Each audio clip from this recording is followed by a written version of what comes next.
Mandy, answer me. Why is there an elderly couple I don't recognize living in the $1 million lakeside house I bought for you? Her words froze the lively Thanksgiving table in an instant. Clink. A sharp, hollow sound rang out. Across from me, my father, George, had dropped the knife he'd been gripping onto his plate. I stopped my hand halfway to my mouth, pumpkin pie on the fork, and slowly looked up.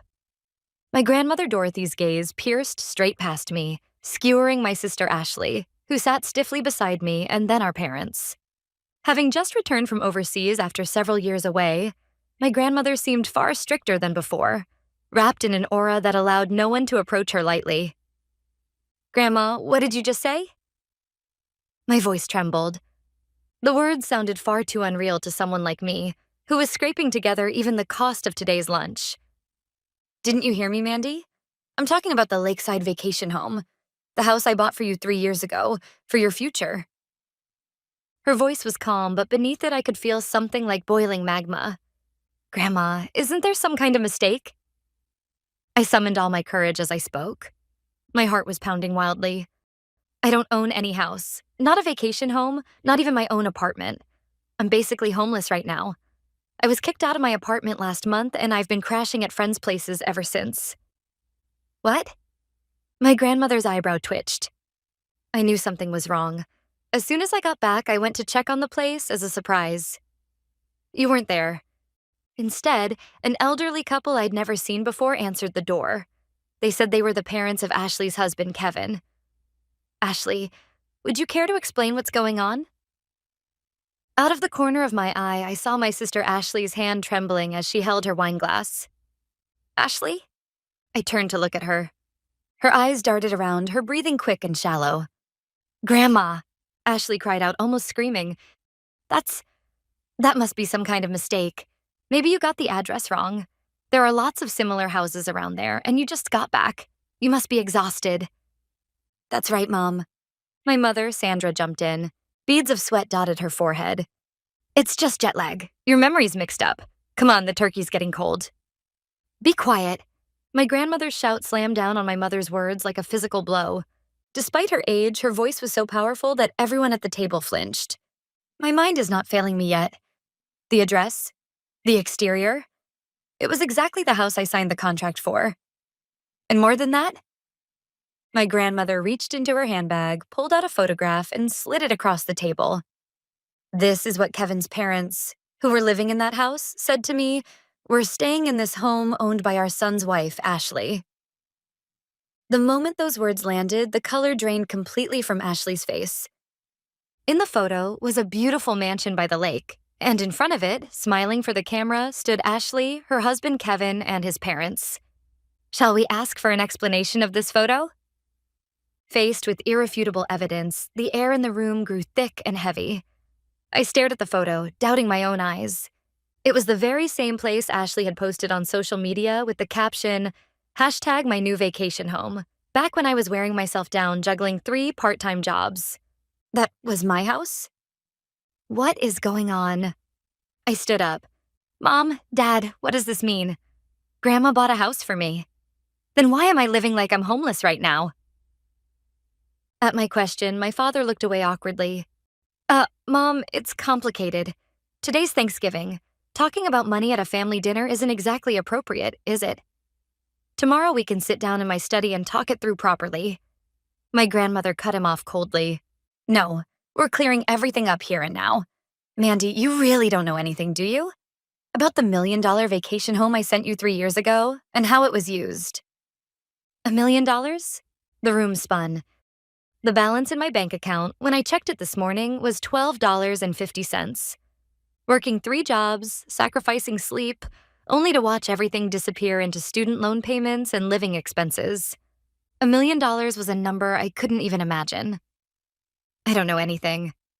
I've never seen a vacation home, and I've never once been told that anyone bought one for me. At my words, my grandmother's expression softened slightly, a hint of pity flickering across her face. But it vanished just as quickly, replaced by a hard stare as she turned to my parents. "George, Sandra, you told me this, didn't you? Mandy is mentally unstable and incapable of managing a large sum of money. Until she becomes independent, we will act as her guardians and manage that vacation home on her behalf. What? I couldn't believe my ears. Wait a second, Mom, Dad. When exactly was I ever mentally unstable?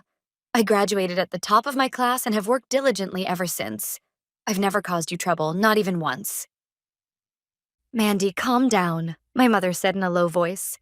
There was no concern in her eyes, only a warning that said, "Don't say anything unnecessary.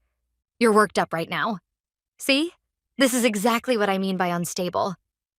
Don't you dare! I sprang to my feet. My chair toppled over behind me with a loud crash. I am perfectly normal. You're the ones who are sick. When I couldn't pay my rent, you told me I wasn't trying hard enough and to be independent, didn't you? And yet behind my back, you handed over a house in my name to Ashley? Mandy, how dare you speak to your parents like that? My father shouted, slamming his fist on the table. We did it for your own good. You don't have the ability to manage assets, so we entrusted it to Ashley. For my own good. The absurdity of it all left me too numb even to cry. Oh, shut up already, Ashley Thompson screamed. A plain, boring woman like you doesn't deserve a beautiful house like that. We were just putting it to good use. You should be thanking us. Ashley, you... My vision blurred with frustration. My whole body trembled with rage. This is family? Is this what people bound by blood do to each other?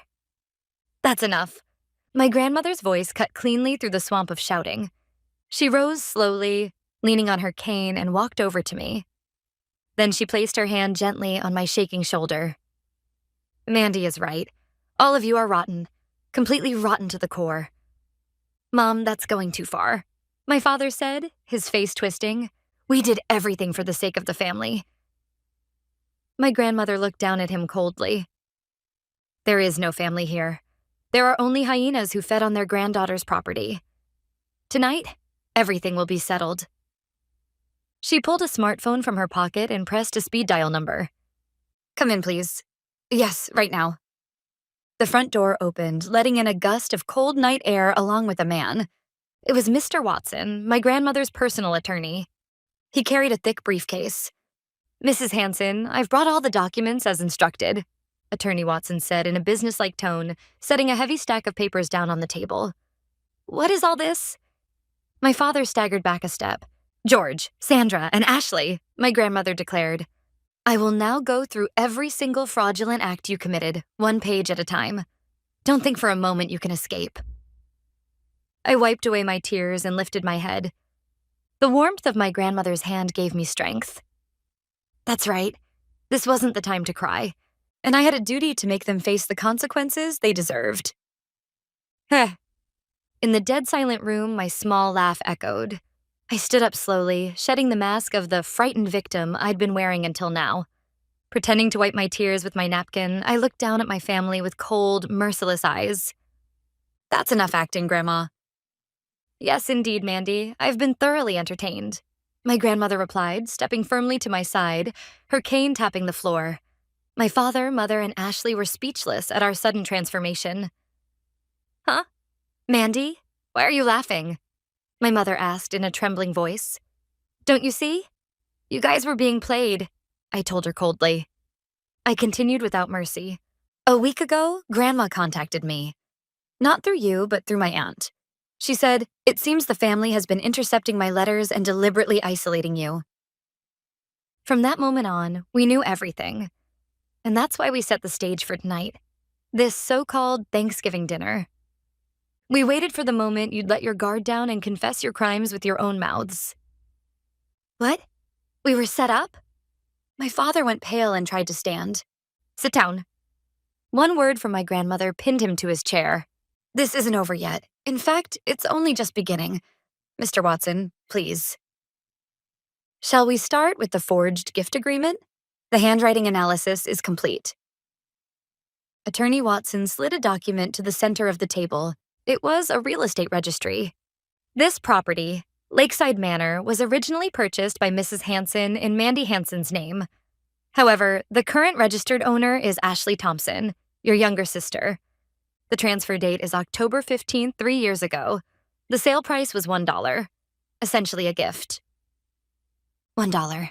That was the price of my life. I stared at the date. October 3 years ago, the exact time I had graduated from college and begun drowning under student loan repayments and living expenses. The moment my life started to derail. I always thought something was wrong, I said quietly. I graduated at the top of my class. I had professors' recommendations and made it to the final interviews at several major companies. And yet, somehow, every single one of them rejected me, without explanation. I fixed my gaze on my father. His eyes darted away. Around that time, anonymous emails were sent to the HR departments of the companies I was about to join. Emails claiming that Mandy Hansen suffers from a severe mental illness and was a troublemaker at university. What are you talking about? He tried to play dumb. IP addresses don't lie, Dad. The emails were sent from this house, and the timestamps match the hours you were in your study. You pushed me into unemployment on purpose, didn't you? Because if I became independent, you wouldn't be able to keep committing fraud using my name. No, it was for your own good. And you, Mom, I said, turning to my mother. I finally understand why no matter how hard I worked, I never saved any money, and why I kept failing credit card screenings. Attorney Watson produced a set of bank statements. This is the account Mandy used to repay her student loans. She deposited money every month from her part-time jobs. However, the funds were automatically redirected, not to the loan agency, but to a hidden account in Mrs. Hansen's name. My mother gasped. And yet, Mom, you kept telling me I wasn't trying hard enough, that I should be more like Ashley. Because of you, I was blacklisted as a delinquent borrower. I couldn't even rent a proper apartment. You destroyed my credit. You forced me to juggle 3 jobs and still live in fear of ending up on the streets. My mother covered her mouth with trembling hands. My poverty wasn't bad luck. It wasn't a lack of effort. It was a cage, carefully, deliberately built by my own parents. And you, Ashley, I turned to my sister. She glared back at me as if she were the victim. Kevin's parents are living in the vacation house, aren't they? So what if they are? Ashley replied, jutting out her chin. Kevin's mom and dad retired and wanted a quiet place to live, so I let them stay there. What's wrong with that? It's better than leaving the place empty. You let them stay? I raised an eyebrow. For free? Of course. They're family. Don't lie. I nodded slightly to Attorney Watson. Without a word, he presented the next document. These are the deposit records for a bank account under Ashley Thompson's name, Attorney Watson read calmly. On the first of every month, $5,000 is transferred from the account of Kevin Thompson's parents. The stated purpose of the transfer is rent. My grandmother spoke first. Ashley, so you not only stole Mandy's house, but then used it to squeeze rent out of your in-laws as well? No, that's not it, Ashley screamed. That was a maintenance fee. It's a huge house. It costs money to keep it up. And Kevin's parents are rich anyway. $5,000 a month is nothing to them. That's not the point, I said quietly, but with force. You took my house without permission and made $5,000 a month off it. Meanwhile, I, the rightful owner, could barely afford food for the next day. You knew that. Ashley's eyes darted away. Mom, listen. My father leaned forward, trying to intervene. Yes, maybe the way we did it was a little heavy-handed, but look at the outcome. The house is well-maintained, and Ashley's in-laws are happy. Isn't that far better for the family as a whole than letting Mandy live there alone? We can always give Mandy some money later. A severance payment. No, a consolation payment, and settle this. A consolation payment? My grandmother repeated in a low voice. The stem of the wine glass in her hand creaked ominously. When my granddaughter was on the brink of sleeping on the streets, you were living in luxury off her property? And now you think you can settle it with consolation money? But Mom, Mandy is still young. Hardship builds character, doesn't it? Shut up. My grandmother's roar echoed through the room. I wrote to Mandy every single month. I asked, how's the house? Are you having any trouble? But I never received a single reply. Instead, George kept telling me, Mandy is so mentally unstable, she can't even write a thank you note. I shook my head. Not a single letter ever reached me. Of course not, my grandmother said coldly, turning to my parents. Every letter I sent was addressed to this house. You claimed Mandy was mentally unstable and said you would hold on to them for her. And you never gave me her real address. You crushed my letters and cut off all contact from Mandy as well, didn't you?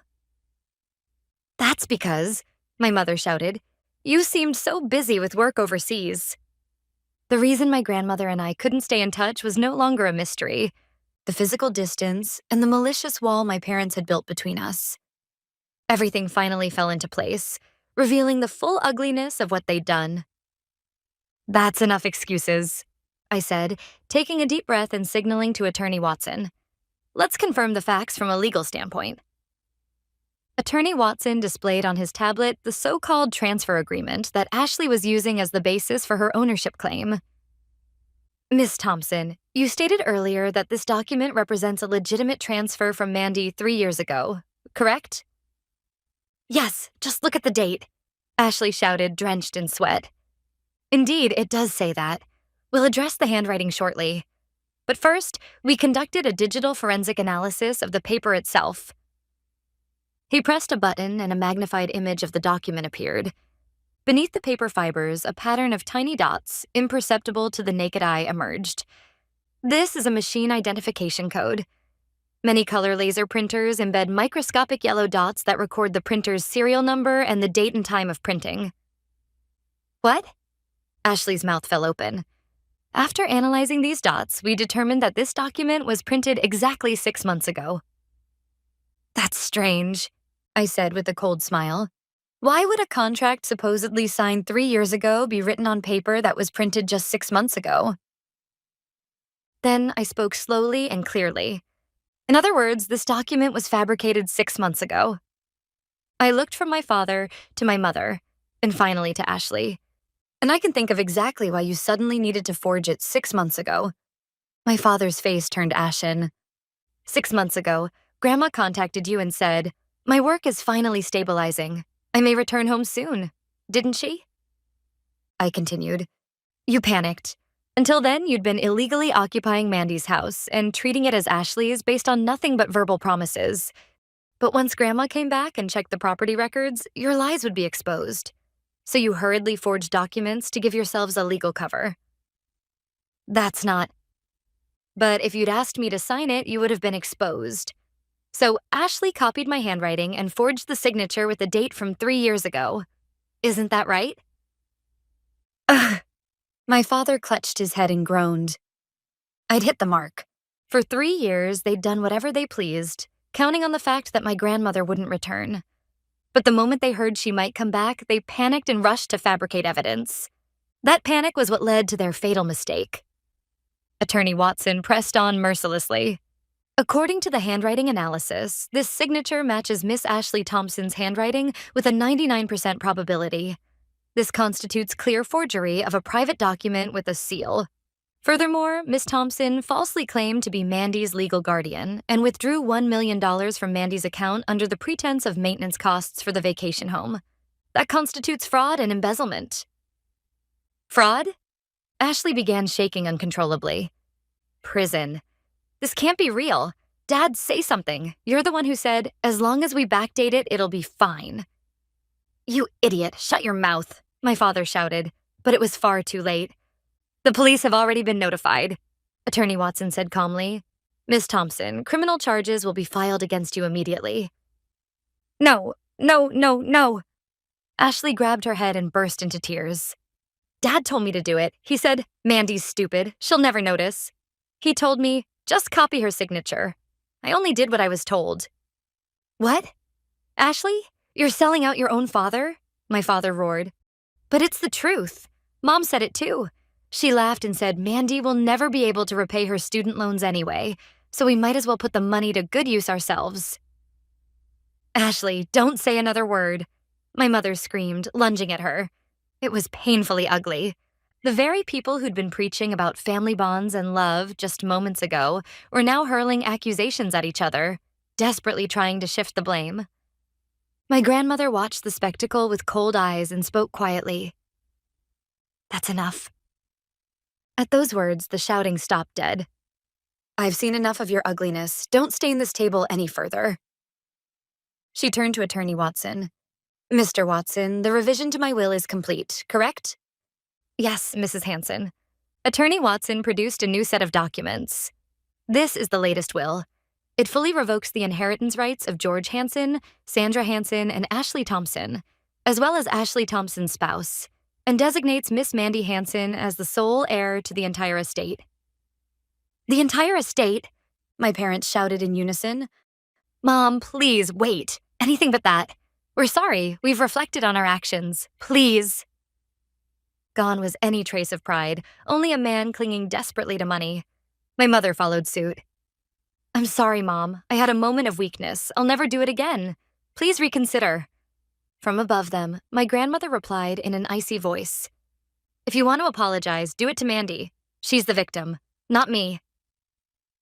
My parents and Ashley's eyes all turned to me at once. Pleading, fawning, and underneath it all, that same entitled assumption. We're family, so she'll forgive us. I slowly lifted my wine glass and took a sip. Then I smiled sweetly. No, I don't possess mercy. The only thing I have for you is an invoice. I accepted the final document from Attorney Watson. This is a demand for restitution of unjust enrichment over the past 3 years, along with damages for emotional distress. The total amount due is $2 million. If payment is not made by tomorrow, criminal prosecution will proceed immediately. $2 million? My father screamed. There's no way we have that kind of money. Then sell what you do have, I said coldly. Your house, your cars, your jewelry, and that house Kevin's parents are living in. You'll vacate it immediately. No? Ashley collapsed to the floor, kicking Kevin's mom and dad out. If I do that, he'll divorce me. That's none of my concern. That's your problem, Ashley. I cut her off coldly. When I lost my job and my credit was destroyed, did any of you worry about me? No, you all mocked me. Now it's your turn to taste that same misery. At that moment, a heavy knock sounded at the dining room door, and 2 officers wearing sheriff's badges entered. Ashley Thompson? Please come with us to the station. No, help me. I didn't do anything wrong. Ashley screamed as she was dragged away. Next, my parents, still in shock, were placed in handcuffs as well. Mandy, I'm sorry, Mandy. My mother sobbed, looking at me through tears. I was wrong. Please drop the charges. Goodbye, Mom, I said without looking away. Count the wrinkles on your face in prison. You'll have plenty of time. As the police sirens faded into the distance, only my grandmother, Attorney Watson, and I remained in the vast dining room.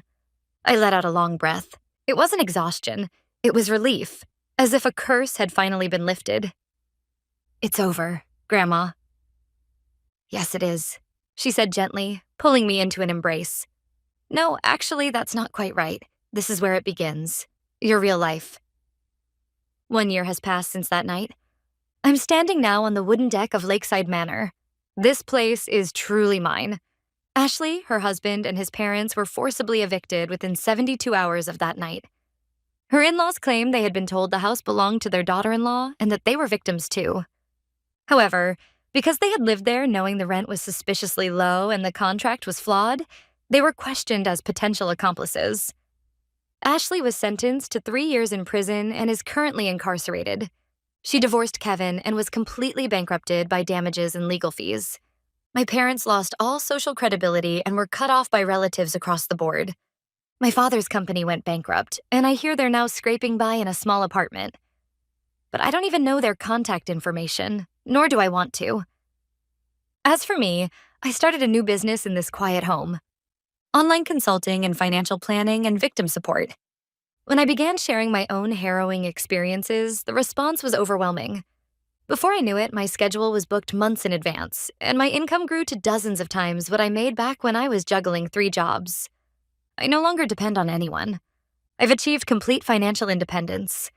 On weekends, my grandmother comes to stay here, and we sit by the fireplace, talking and laughing as if reclaiming the 3 years that were stolen from us. One day, gazing calmly out over the lake, she said, "You didn't just reclaim the future that was taken from you. Through integrity and courage, you built an even brighter one."